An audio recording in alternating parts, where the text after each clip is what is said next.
Going live. Okay. This is the Minvo Procast. I am your host, Mark Ronick, and today we're hanging out with Billy Thorpe. Billy is a content creator in the Amazon influencer space who's turned into really a passion into a full-time gig. And he's produced well over 3,000 videos. Yes, I'm saying 3,000. And these aren't just for Amazon products, but we'll talk about that too. He's now crafting solid brand partnerships and showing others how to do the same. So today I'd like to dive into your journey, Billy, the challenges you've dealt with, how you've navigated the transition from hobby, stable job to full-time content creator. And of course, Billy and I know each other from good old Clubhouse. I've shared with this community that I host a daily show called the Podcasting Morning Chat. Billy has been a part of it since the very beginning. And now here is Billy introduced to the Minvo community. So welcome, Billy Thorpe. Well, thank you so much, Mark, for having me. What's up, Minvo people, all the peeps? Appreciate you. Wait, can I say that? I'm showing my age by saying peeps.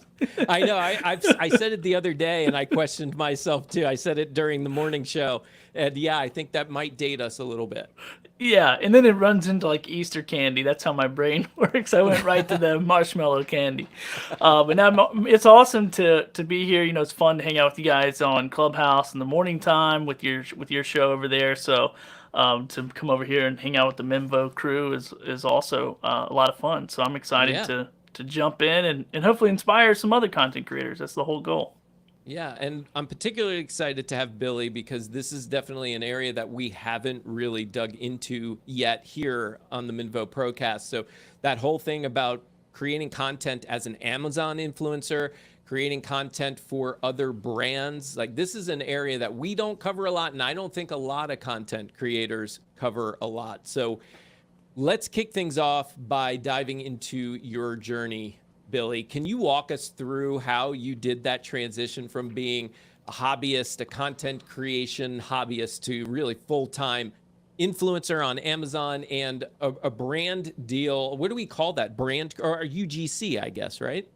Yeah, it's a little UGC, a little shoppable content. I don't really know how to label it quite yet, but it's a little bit of a mix. And I mean, just to kind of rewind the tape 20 years ago, because I never like to just be like, oh yeah, I've been working on these videos for 2 years and made over 3,000, and people are like, oh my gosh, they get overwhelmed. I think that's a little unfair because I want to rewind and just say I did work for a nonprofit organization for almost a decade. I think about 8 years, 6 to 8 years, something like that, doing all their media stuff. So YouTube channel and video and live stream, but that was live stream when it was hard, when you had to have some nerd build a computer for you so you can actually go live. And so I wanted to give, I just wanted to set that up a little bit. This isn't like my first rodeo of producing content. Sometimes people get on Zoom calls and they go, oh my gosh, what is your camera? Like, this is crazy. And I'm like, well, this didn't start like this, okay? Like, I started on my phone. But back then, I was on someone else's budget, so it was really nice. So it was like, oh, we need this new camera. Swipe. We need this light. Swipe. And then, kind of fast forward out of that nonprofit sector, I spent about a decade in the screen printing promotions business. So I was really on the custom product side of stuff in helping build product tables for a lot of those nonprofits that I met in my first career. I got multiple careers as an entrepreneur, but my first career. Anyway, I was helping those guys, and then 2020 came. We all know what happened there, and that business went away because I was catering to a very niche audience very niche market with large audiences that all went away, and so that business went away, and I had to make a decision like, do I fight for this thing? Do I pivot and to do online stuff and try to find online clients who are selling online? And I was really kind of over it at that point. And so I was like, I'm just done. I want to create content. I want to do something else, because I'd been creating content as kind of a hobby podcaster, had a little small business podcast for a marketing thing for my business, and then started a saltwater fishing show. Did about 25 episodes with my co-host before we before we decided we weren't good partners, and then that went away. I sold that to him, and then during the pandemic, I started another saltwater fishing show with a friend of mine, and we had a lot of fun with that. We did it for about 3 years, 140 episodes, and they're still doing it now. They've kind of taken the reins and went back and started doing it again. But it was kind of during that time I realized, like, oh, I can monetize as a content creator. And with the fishing show, first of all, it was like super niche on the coast of North Carolina, saltwater only. And so I read all the blogs that everybody read about monetizing content and 10,000 downloads an episode and all that stuff. That's not true. You can monetize. You just have to think different and have a different conversation. And so that's when I really started falling in love with the thought of monetizing content, because we went out, closed a sponsorship deal with our 400 downloads on our podcast, and we just built this vision for the show and had these really niche, sponsors for this really niche show to come over and sponsor us. And once we did that, it was one, just a boat of confidence of like, man, I can make money creating this content. And so I think that's when I really fell in love with brand deals and sponsorships. And then also Clubhouse, I learned through that same, morning chat of podcasting that not a lot of people were making money as podcasters. And so I started just sharing a little bit about it and started helping podcasters monetize. It was through Clubhouse that I was talking to, about this stuff. And then a friend of mine, Monty Weaver, was in there and was like, hey, dude, got to check out Amazon. If you like brand deals, you like creating content, you can get paid to go live, you can get paid to make videos and post photos and all this kind of stuff. And so that's kind of how that whole thing evolved. I mean, so we're talking 20 years in the making to get to where I'm at today. So I never just want to be like, yeah, I just woke up one day and started making money. It's like, I'm not that guy. So no Lamborghini behind me, not yet. Yeah. Well, but you're getting there. You never know. Somebody might send you one, and you'll make a video about it. And if they sell it on Amazon, I'm down. Send it over. I'll do a video. Yes. So Billy, you started this very niche podcast, this fishing show, and you took it to a level where you were getting paid. It was successful. Like, what would you say to somebody who has that podcast and they're feeling really stuck? Like, I'm doing the things I think, and I don't have any brand deals. I don't have any sponsors. I'm not getting listeners. Like, what kind of advice would you give to somebody who's really feels like they're struggling?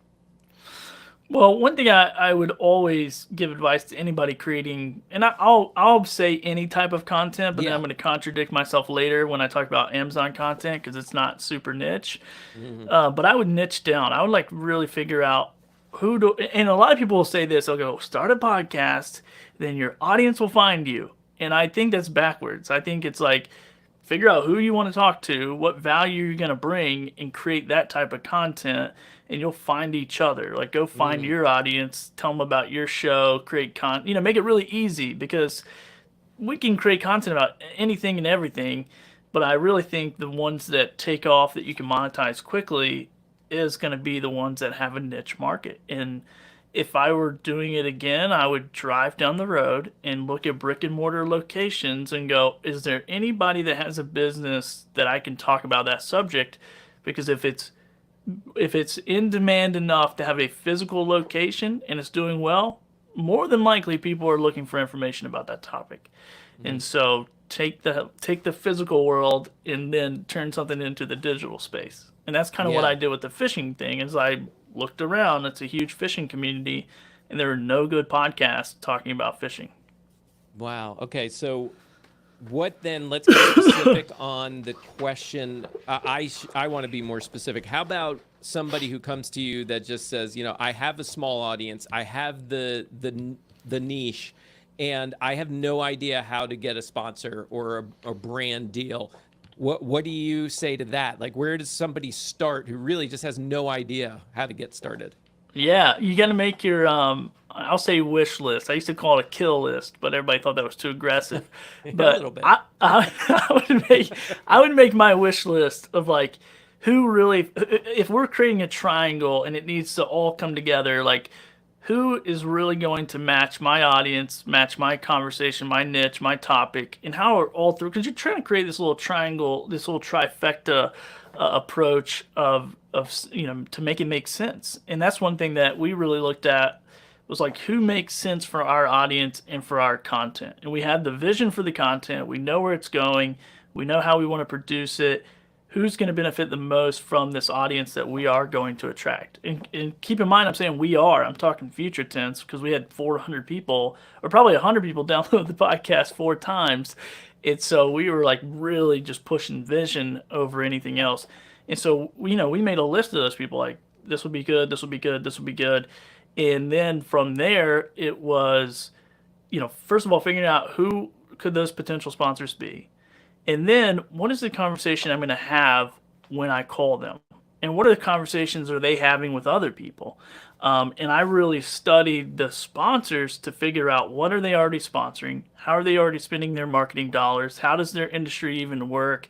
Do they get compensated from a brand to promote a product through an advertising, which is actually one way that we were able to close a boat dealership. And that's the thing. It's like find that really tight knit niche audience, niche sponsorship, kind of think about that and think, not think small, but keep it tight. And then once you figure out who those people are, what does the conversation look like? What are they really getting? And I think too many times as content creators, we go, oh, hey, Mark, I have this podcast and it has this amount of listeners. Would you like to sponsor? And you're like, that's not impressive. But if I bring my whole entire ecosystem and go, hey, Mark, I have this whole entire ecosystem of this niche market of fishermen. Would you like to do this? You have a boat dealership.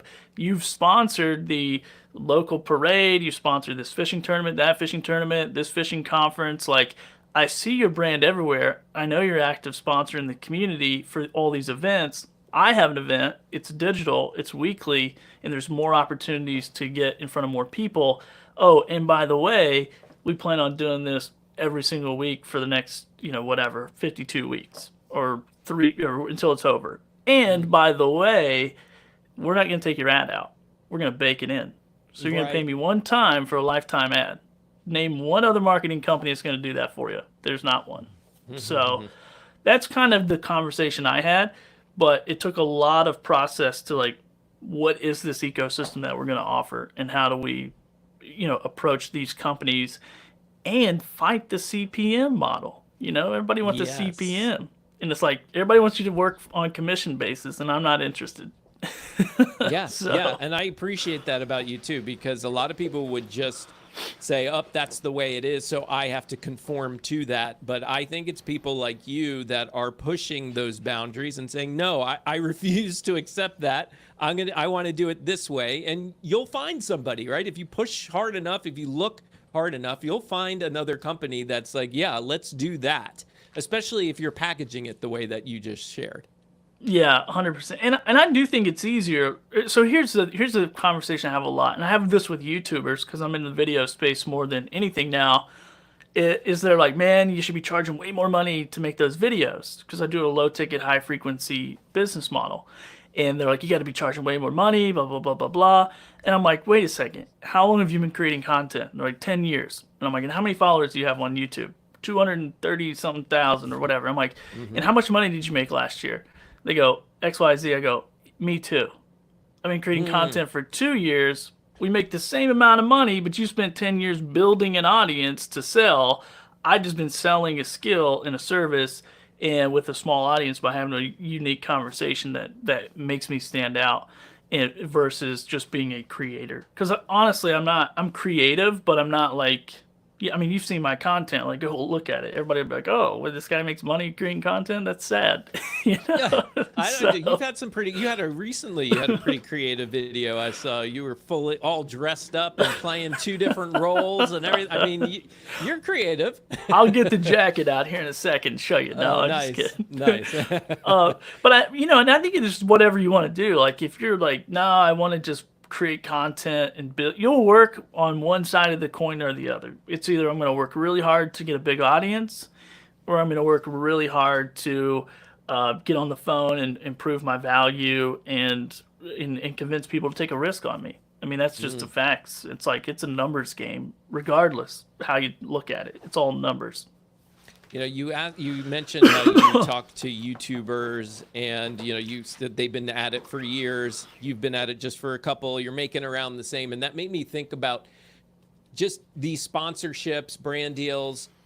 What do you think? Do you think it's easier today or harder today compared to, say, 3 to 5 years ago when you really got into that space? Do you think it's harder or easier to land that deal with a brand today? I mean, I guess it depends on the type of, I kind of think of it as like a column, like a water column. And I try to explain this as best I can, but in fishing, I'll keep it there. We'll keep the fishing theme. Yeah. I can go shallow and I can go right off the coast here in North Carolina, 4 miles from the ocean. I can go and take my fishing rod and stand in the sand. And there's a certain, level, like there's several species I can catch, and I can catch a lot of them, and I can catch them quickly. Now, are they huge? Are they super valuable? Probably not, but they're still going to feed my family, but it's just a volume game. Or do I want to invest the time, energy, money, resources to book a boat or buy a $500,000 boat so I can go 70, 80 miles offshore and get deeper in the water column and be able to catch like a yellowfin tuna or something of that nature. So I think in my approach to sponsorship deals, there's a market for every type of content creator out there. It's like, are you a nano influencer, micro influencer, whatever they call them, super influencer? I don't even know the terms. Like what level are you playing at? And go find people in that level that are willing to partner with you where you are. I think too many times content creators are like, well, one day I'll go get a sponsor when I have XYZ lined up. And a funny story is there was a lady who came into a clubhouse room years ago, and I was talking about my sponsorship deal approach, very much exactly like what I told you, with a whole lot more details and context. And she reaches out to me 2 weeks later and says, I can't believe this. I came to your clubhouse room, and now I went and I got a sponsor for my podcast. I go, that's awesome. How come you never did that before? She said, well, I have 500 listeners. I've been doing it for 3 or 4 years, I think, with 500 listeners per month. She's like, I was always told I couldn't, but what I didn't realize was I had this really niche and valuable audience. So she was doing like some type of language translation podcast, and like come to find out, like universities wanted her audience, and so these universities are paying $1,000 for an ad spot on her show, and they're lined up. And the last time I talked to her, she was still selling that same $1,000 per episode ad spot to these organizations who wanted access to her audience. It was a very small audience, but very valuable. And so, I think it's just what kind of work do you want to do, and how can you think about this differently than what you've been told? In traditional marketing will get you traditional results, but if you approach it a different way, then think about your value proposition. And then I also think, Mark, while I'm talking about this, I think on the other side of the coin, there's some people who just are not very good at what they do, who think they're worth way more than they are, and they still don't get brand deals. And so I ran into that. So it's really like a dose of reality, and just be real honest with yourself. It takes me very little time to make videos. Now, partially because I've set up my studio that way, and I can burn and churn, is what I call it, these product videos. And I don't have to get paid a ton because I can do a lot of work in the same amount of time. And because I enjoy creating the content and not trying to go get the sponsorship deals. I like sales, but I'm not like, man, I want to be on the phone all day long trying to get $1,000 sponsorship deal when I can do $1,000 in revenue by making videos. Okay, so that creative spot there that you mentioned, I'm curious then how you manage keeping your, I'll call it creative integrity intact while you're still trying to meet the expectations of the brands that you work with. I imagine, and have been a part of it and have known, sometimes it can be a tricky balance. So I'm sure my audience is curious. also it's like, how do you make these deals still be able to be creative in the way that attracted that brand to you in the first place, right? How do you balance that with all of their big expectations? Well, once again, I think when you are fishing in a small pond versus the ocean, the expectations are much lower. Or you set the expectations. You have a little bit more control. Now, if somebody's paying me a $1,500 package, they're probably a little bit more in control than if they're paying me $50 or $100. You know, it's 50 and $100. I'm making the rules. Like, this is what I'm willing to do because it's a part of my workflow to get this done quickly and get this out the door.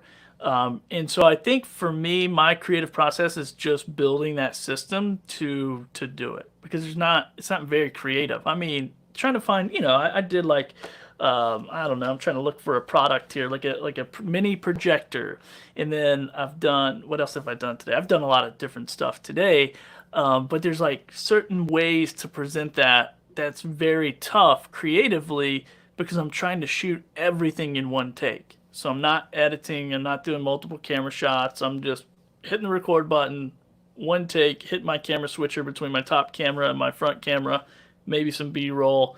And so I think that for me is the creative process is like, and the challenge is like, can I shoot this, video about this mini projector in 2 minutes or less in one take? Like, it's like a weird thing that I have that I try to accomplish in every single video. But then there is the balance of, because I'm working with Amazon sellers. So for people who are like, what does this guy really do? Companies send me product, they pay me. I make these short form product videos that go live on Amazon and also make me money when people engage with them and make a purchase, and then also make me money when I resell them. And so the balance for me in the early on especially was like, I'm getting a lot of products, a lot of different products, and do I feel right about saying, hey, this is a good product or not a good product or whatever? And I really had to just like position myself as like, I'm showing what's in the box. I'm going to give my thoughts on the build quality. If I can use the product, I'll use the product and, share my experience, with that product. And so that's the route that I kind of took, because I know some influencers will be like, oh my gosh, I got this case and it's the best case on the planet and you need to get one. That's not me. I'm not doing that. I'm like, hey, this is a case for the iPhone 14 Pro. It does this, that, and this. It has a magnet on it, whatever. It's like, and this is what I think about it. And I've had it for 30 seconds. So, do what you want to with that. So yeah, man, my ADHD kicked in, but anyway, that's just a little overview of it. Yeah. So let's talk about that a little bit, because one of the things when I reached out to you about doing this interview, you made it clear to me, yes, I do the Amazon influencer thing. Yes, it's successful and I want to talk about it. But you also said, but Mark, I also make these brand deals with different brands on their specific products. And you shared a little glimpse of what you're doing there. I'm curious, how does that all happen, right? Like, how did you figure out, okay, because I know you started first doing you went all in on the Amazon influencing. What got you to start partnering with individual products and partnerships like the ones that you're doing now? Yeah, that's a great question. And what happened was I was studying the Amazon program. I was still podcasting. I got into the program and I had to work really hard to even get into it. So that's it's like a 2 or 3 tier process of even like becoming an influencer. Mm-hmm. And then once I got into the program, I was like, okay, what do I do with this? And at the time, my family and we were living in Puerto Rico, and so I didn't have access to a ton of products. And so I just created the products that were on my desk, my camera, my Rodecaster, my microphone, whatever. And it started generating several $100s a month, like $300 to $600 on average per month. And I was ecstatic. I'm like, I have a podcast, it's sponsored. We got a 300 membership group for the podcast. Then I have this Amazon thing that's like producing this money for videos, and I have a monetized YouTube channel that's not producing anywhere close to $300 to $600. But I couldn't do anything, so I sat in the middle of the ocean and just watched this thing every month, just up and down, up and down, up and down. And then when I got home, I started interviewing other influencers and just, really asking them, like, because I'd been in it only for a few, for about 10 months at that time. And one guy told me, he's like, man, you're going to get to a certain point and that's it. And Amazon's going to cap your commission and they're not going to let you make any more money. And he told me the number and I was like, really? Is that a thing? He's like, I promise. I've been doing this for 2 years. I can't get over this number. Can't get over this hump. And I was like, okay. So I took what he said to heart and realized quickly, like, I don't own a business. I own a side hustle. And if I'm just on these live selling platforms, and now Amazon, Amazon's one, TikTok one, Walmart's working on theirs, and all these platforms, all you can do is upload the content. They control what happens to it. They control if it gets placed on the carousel. They control if it gets promoted. They control how long it stays there. Does it show? Do they move it around? And and all these different things like will have a big impact on your finances. So you can see it almost every day going up and down, up and down. I'm like, that's not a business. Like, that's not scalable.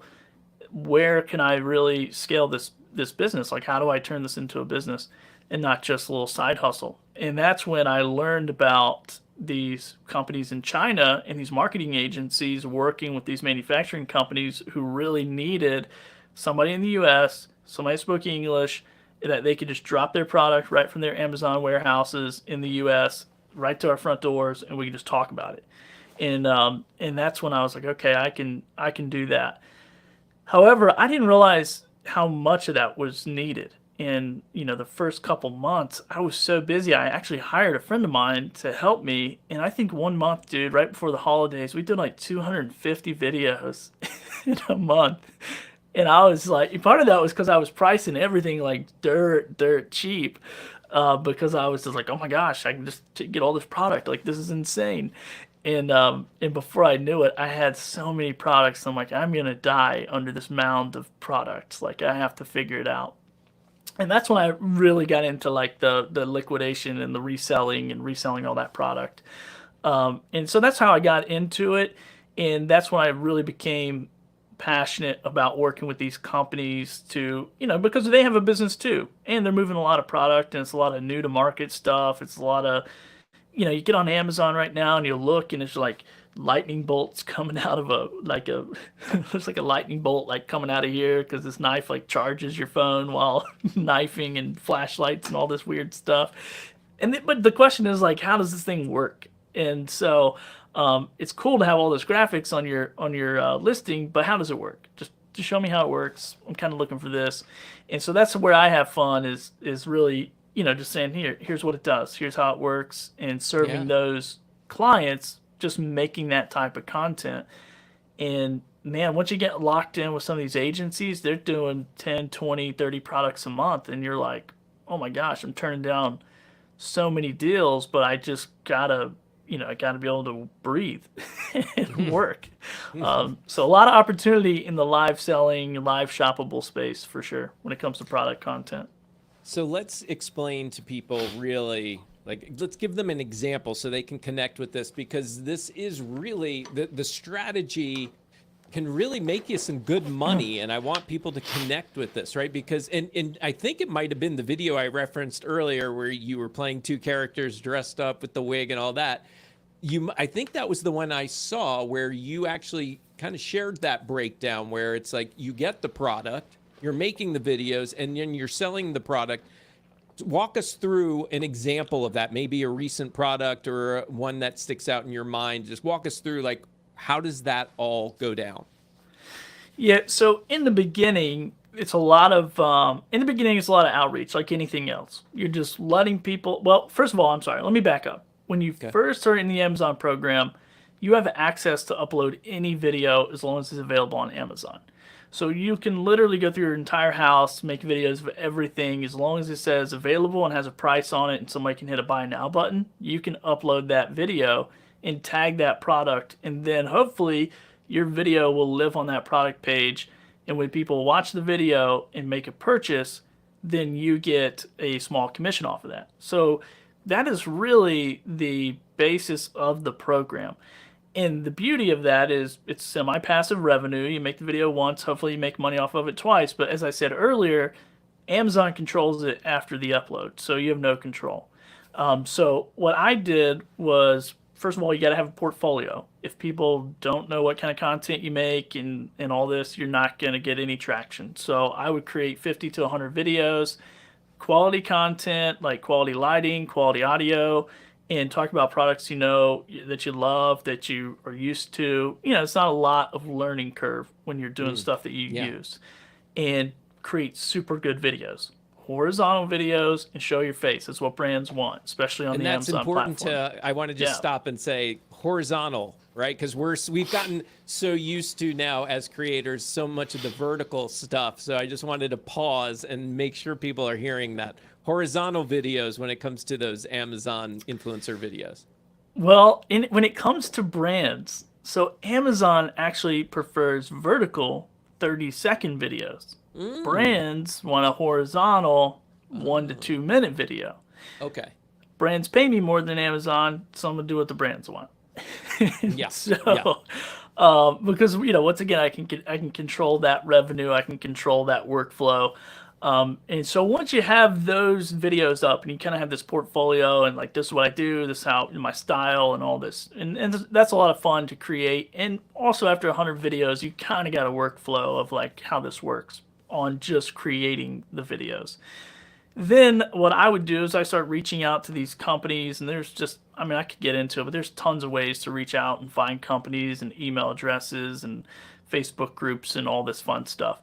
And that's what our audience can join your mastermind if they want to learn all those different ways, right? Yeah. I have a video in that mastermind group. You can just go watch that thing. Right on. Figure it out. Because there's a lot of context and strategy, and it works with podcasting too. It's exactly how I reach out to podcast sponsors. And the cool thing about it is once I did that, I started reaching out to a bunch of them, and I just started learning the industry. It's unbelievable how many people want to play a game but not read the rules or not know the game. And it's unbelievable. It's like, I'm not making any money with this. Like, well, did you read the rules? Did you figure out a strategy? Like, you can't win if you don't know how to play. And so that's what I did the first 90. I gave myself, and this is important, I think, for content creators that are doing a new project. Give yourself a time limit. Too many times we start a podcast, we start a YouTube channel, we start whatever, and we're married to it, or we're married to the idea of like forever. And I gave myself 90 days because I was still doing my show. I was still doing my podcast. I still had a partnership deal. I still had a 300 membership group that was paying us for additional content. I had a lot of responsibilities to meet. And so I'm like, I'm going to give myself 90 days and see if this thing works.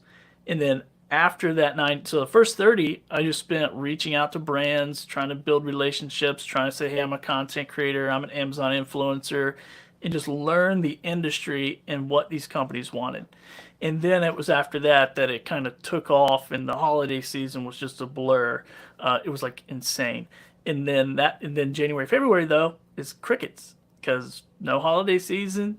Chinese holiday, Chinese New Year. You don't know these things, but you start off in September, quit your job, you're going to be eating it in January, February. And anyway, man, so that's what I did. So I started reaching out to these brands and started getting, little deals, and I would charge next to nothing to do them or take a lot of free product. And then after a while, people started reaching out to me. And, it was probably 2 or 3 months of doing that. And then people started reaching out to me going, hey, we saw your video. We saw your page. I'm pretty sure I'm like a product on some Chinese website for brand deal videos out there. And most of the companies I work with are agencies. And so they're going out and getting all the deals and just bringing them, and we're, doing them, and we're both making money. So it's a really great partnership.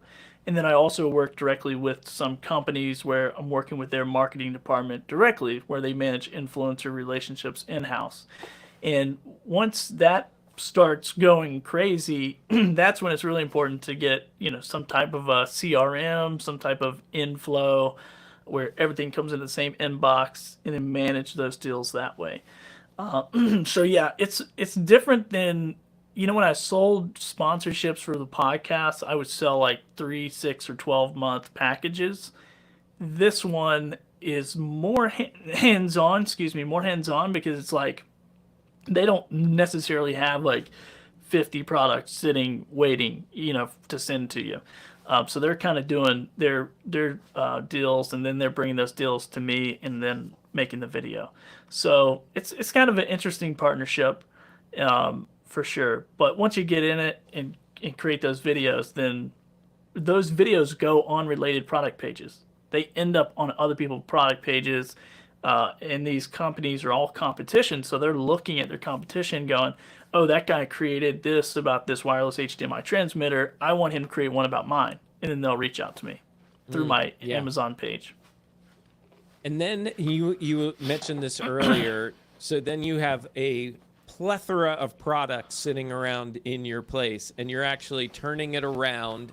Once you're done with it, then you turn it around and you sell it. Right? So what does that look like? Like, how are you selling it? Where are you selling it? Are you allowed to really sell it? Oh, I'll sell it, dude. That's part of the deal. That's kind of the part of the low ticket thing as well. It's like, I know I can resell most, and I kind of niched. Not at first, I didn't. At first, I would do videos about like fingernail clippers or like whatever. It didn't matter. Now I'm mostly into. Well, I'll tell you about one deal structure I have, but mostly I'm into like electronics. And over time, people trust you. You build trust with all these companies, and they'll start sending you higher ticket stuff. They're like, okay, I can trust you with the $1,000 scooter or the $1,000 solar station or whatever it is, and we'll send it to you, and we'll trust you'll make the video. And it takes a while to get there and build that trust. But that's the beauty of it, is because then I can flip those things. I have zero money in cost of goods, so it doesn't matter if I sell for $1, I'm making profit. And so like right now, for instance, I have 240 products sitting in my next room right over here, clogging it up. And I've sold these a few different ways. I've sold them on Facebook Marketplace, which is absolute dumpster fire, but tends to bring a higher value. If you can get somebody to actually show up, they tend to bring a higher value. I have sold on an app called Whatnot, so it is also live selling. And, part of Amazon, you can live sell on there as well, which is a whole different strategy, which I don't really do, so I don't really talk about it that much. But Whatnot is kind of like eBay meets Twitch. And so you can get on there, and it's a decent amount of work. You still got to list everything and take pictures and do all that stuff, but you're live auctioning it. So I could literally be like, okay, guys, I'm going to start this knife off at $1. And I'll hit the dollar button, and the people start auctioning, start bidding on that.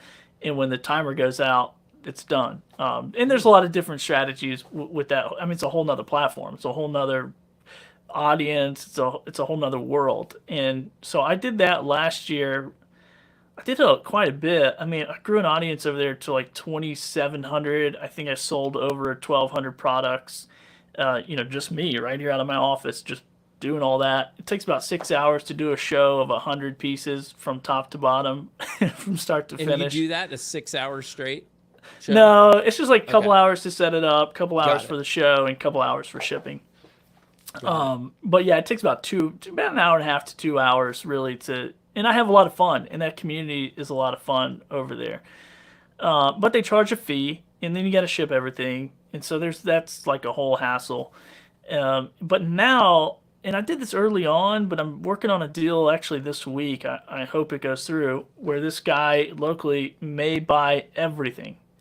And so those are the best deals. They don't make as much money because I'm selling it at a wholesale rate, but I can just back this dude's truck up and put everything in it and just, nice clean office.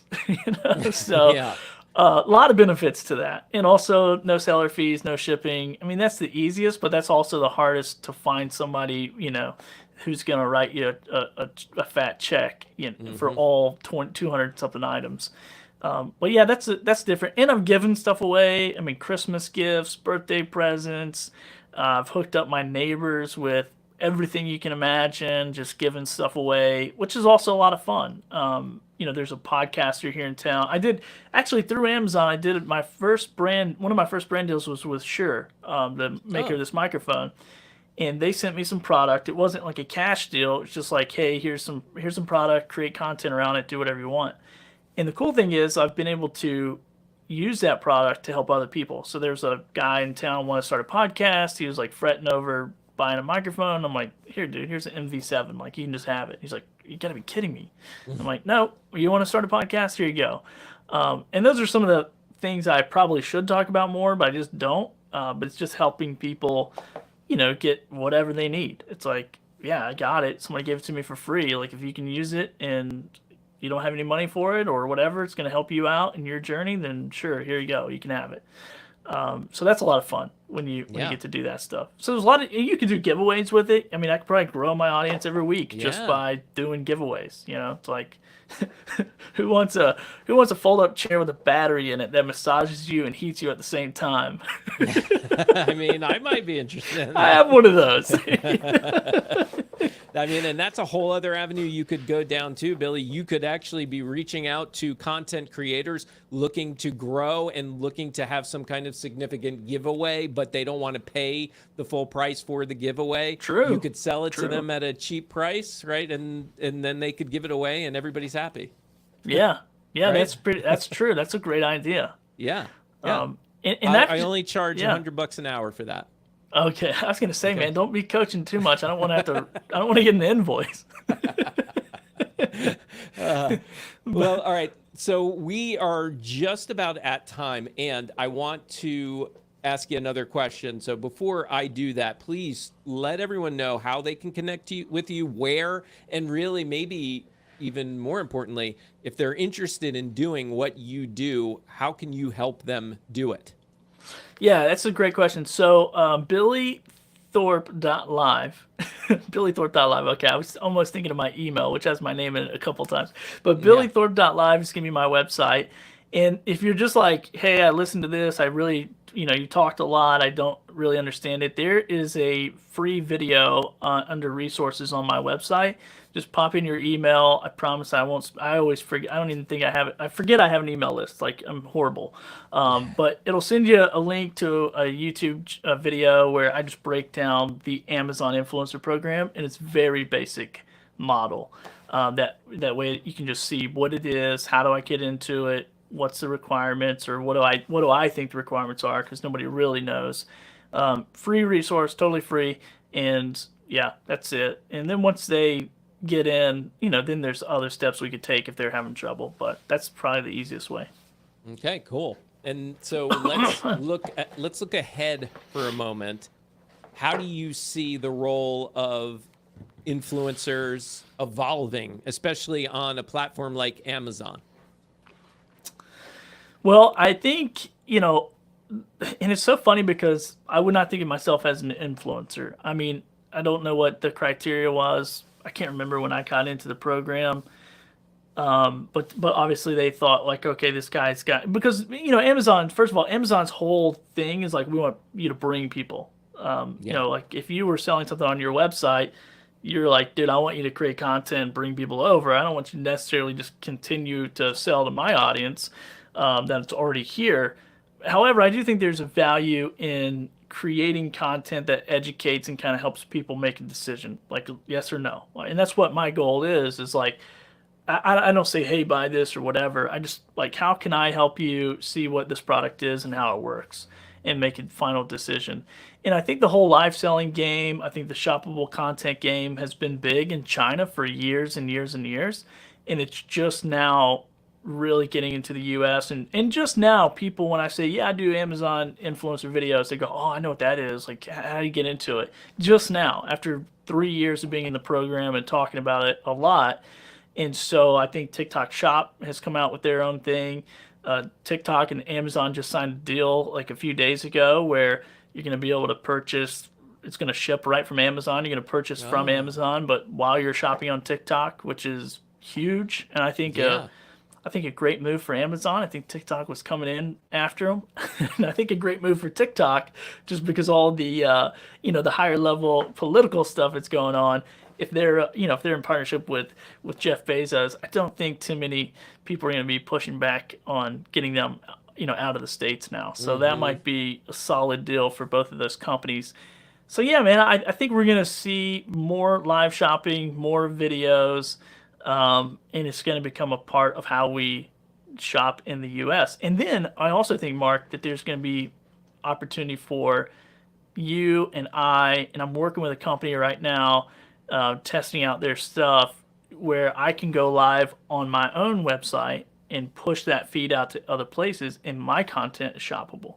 So if I wanted to sell all the product that I have, or if I have a digital good and I want to just go live and talk about it, because we all know if that buy now button is there, it's like if you're talking to me and going, "Hey, I want you to book me for a coaching session," if I got to go look for that link, okay, maybe I do, maybe I don't. Maybe when the live's over, I forget, I don't get excited. But if it's right there and it's going to click and open up another tab and I can buy, that conversion is going to be huge. Yeah. So that's in the pipeline, and I think we're going to see a lot more of that. And from the content creator side of it, it's like, dude, I could go just like what you're doing with Memvo, just like what you guys are doing here. You could be doing that with other companies. You could be doing that with retail stores. You could be going in their location, going live, and really helping expand different types of businesses and bringing awareness to those. So I think from the content creator's perspective, if you like product, if you like ever-changing stuff, it's definitely going to be a pretty cool opportunity for us to, just do what we do. We're on talent, we're on screen talent, and we can show up and communicate effectively and hopefully help people sell some stuff. Yeah, absolutely. And I think that's the key word, opportunity. I think that if we jump in as content creators right now into these types of opportunities, I think that can really set us up really well for success in the near future, really. I think all the things that you shared are things that we can expect in a year, 2, 3 years from now to be much more prominent. So I think get in now if this is something of interest, and definitely go talk to Billy. I've had conversations with Billy about this off air before.